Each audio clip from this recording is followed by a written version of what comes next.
วิทยุเครือข่ายคลื่นสีขาวชาวประชา8จังหวัดภาคเหนือ FM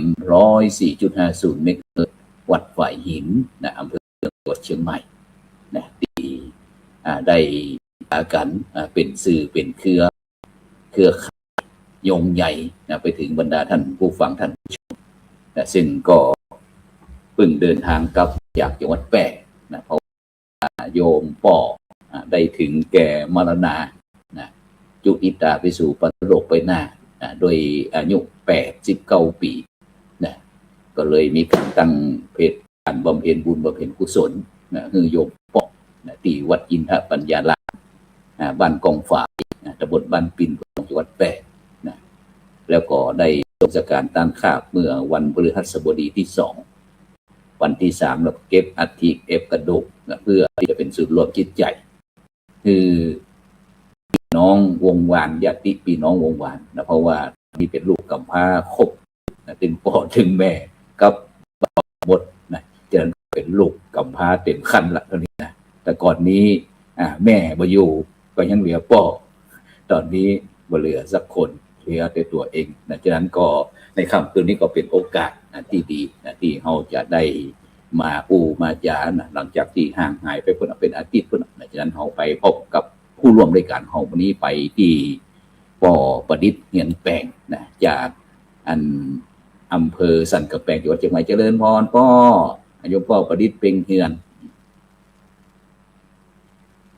แป๊บหนึ่งเอาเดี๋ยวแป๊บหนึ่ง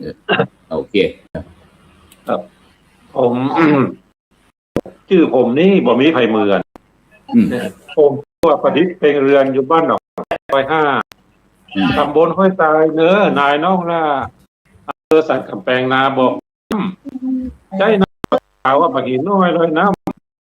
ข้าวซอยตัวใหญ่ร้อนตัดปัดเข้าหูไปขอได้อภัยในตัวแห่งข้าขอได้อภัยในตัวแห่งข้าอันนี้นะว่าเป็นบุญวาสนาได้มาออกรายการได้ทำครูนะครับที่จะได้เผยแพร่เข้าห้าผู้สอนธรรมะสาระเนาะครับแต่ฉะนั้นเขาก็ถือว่าป่อปัญญาผู้ปัญญาท้องถิ่นที่มีส่งคุณค่าเนี่ยไปพบพี่นานสิงห์ของแล้วกันวันนี้นะตะกี้น้ำมาหินน้อยลอยน้ำนี่จะบอกว่าจะเป็นมะพร้าวกันเดี๋ยวขอได้แนะนำตัวหนึ่ง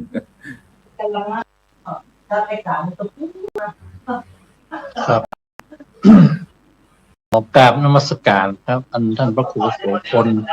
ปริยัติด็อกเตอร์ที่ได้ให้โอกาสในการได้มาพูดในวันนี้ครับท่านผู้ฟังที่เคารพทุกท่านในวันนี้ก็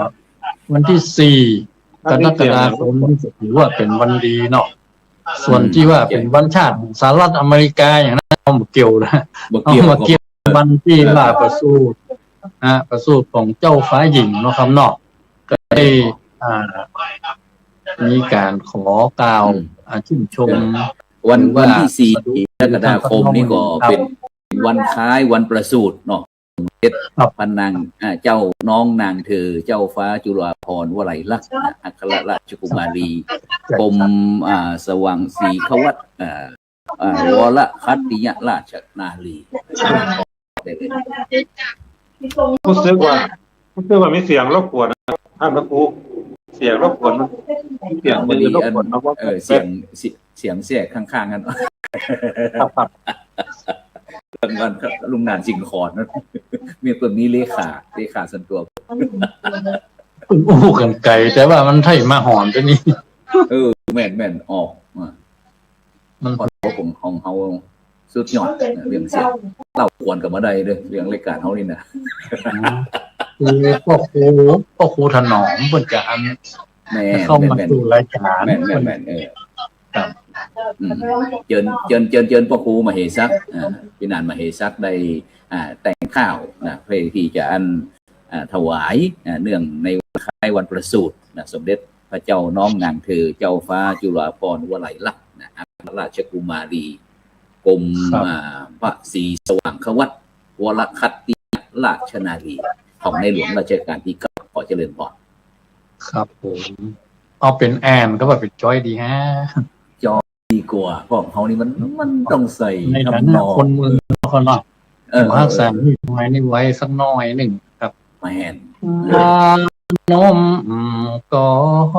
นหวานวอนกราบนบจันทร์เขาลบ